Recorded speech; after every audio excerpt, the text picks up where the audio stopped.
Bonjour à tous et bienvenue sur boursicoté.com pour cette nouvelle analyse technique du CAC 40 en point matinal avec une configuration donc qui confirme la baisse enregistrée hier. Hier d'ailleurs dans l'analyse du soir, je vous indiquais la possibilité de revenir rapidement ici, voire même de franchir cette zone des 7090 points.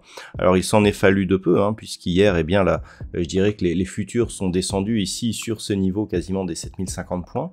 Et ensuite on est remonté donc durant la nuit, notamment sur l'impulsion de Wall Street. Donc quelque part, même si ce n'est pas visible sur ce graphe, on fragilise un petit peu cette zone des 7090 points.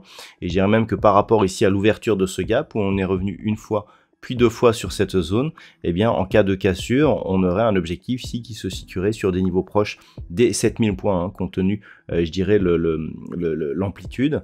Et donc quelque part, on serait ici sur une neutralisation de la dynamique sans avoir permis ici de rupture du précédent point haut significatif. Donc la matinée et la fin de semaine s'annoncent sous tension, puisqu'on voit ici que les pressions baissières subsistent sur cette configuration technique. Au niveau des indicateurs, eh bien nous sommes dans une configuration où les histogrammes du MACD ici sont baissiers. On a donc une dynamique qui est en perte de vitesse et donc plutôt négative. Le RSI repasse sous sa zone 50. Donc quelque part, eh bien, on voit ici que la fragilisation du marché est tout à fait dans les cours.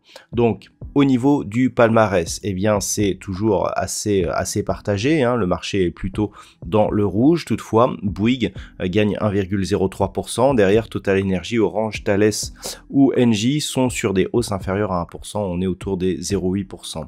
Au niveau des plus fortes baisses, là par contre c'est un peu plus marqué. Eurofins Scientifique perd 3,82%. Société Générale moins 1,11%. BNP Paribas moins 1,06%. Donc le secteur bancaire qui souffre justement de la baisse des taux obligataires. L'Oréal et Worldline sont sur des baisses inférieures à 1%. Donc une fin de semaine qui nous indique que finalement ce beau mouvement haussier ici qui était apparu mardi est déjà peut-être en train de s'essouffler. Si on confirme le retour ici sous la zone des 7090 points et le comblement du gap, on n'aura eu qu'un mouvement technique. Là où on attendait un possible signal de retournement de tendance, s'il ne s'agirait que d'un signal de neutralisation. Il ne faut pas oublier que l'on a tout de même ici un gap de rupture qui intervient au sein d'une dynamique qui est baissière. Donc on a ici un signal de sortie de cette tendance, mais pas de retournement, puisque pas de nouveau plus haut significatif. Donc neutralisation qui serait valable ici entre 7175 et 6950 points, avec cette zone ici médiane proche des 7090 points. On pourrait même définir ici la zone du gap comme une zone de totale neutralité court, mais aussi très court terme. Par contre, sous 7050 points, on repasserait en pression baissière, puisque en cas de rupture des 6950 points, qui est juste le support inférieur, on aurait validation de la poursuite du mouvement baissier. Voilà donc ce qu'il faut surveiller aujourd'hui. Donc si les cours continuent à baisser comme il semble vouloir le faire, 7050 points, un franchissement de cette zone serait un signal assez négatif pour la suite. On sortirait ici de cette dynamique sur une cassure haussière des 7175, mais surtout 7205 points, le plus haut significatif que nous avions eu ici lors de cette séance d'il y a 2 semaines. Voilà donc ce que l'on peut dire pour ce matin.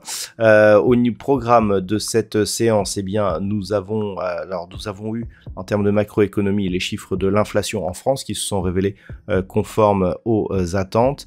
Au niveau de l'Europe, il n'y aura pas d'autres statistiques majeures aujourd'hui. Nous aurons une intervention de Christine Lagarde, donc présidente de la Banque Centrale Européenne, à 15 h.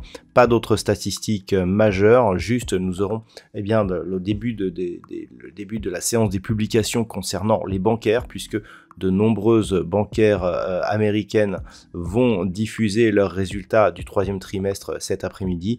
Nous aurons par exemple BlackRock, Citigroup, JP Morgan Chase et Wells Fargo, donc des résultats qui peuvent lancer cette je dirais, cette saison des résultats et qui peuvent éventuellement nous donner un petit peu de volatilité. Voilà donc ce que l'on peut dire pour aujourd'hui. Je vous souhaite de passer une très bonne séance. On se retrouve dès ce soir pour toutes les autres analyses techniques du site boursicoté.com.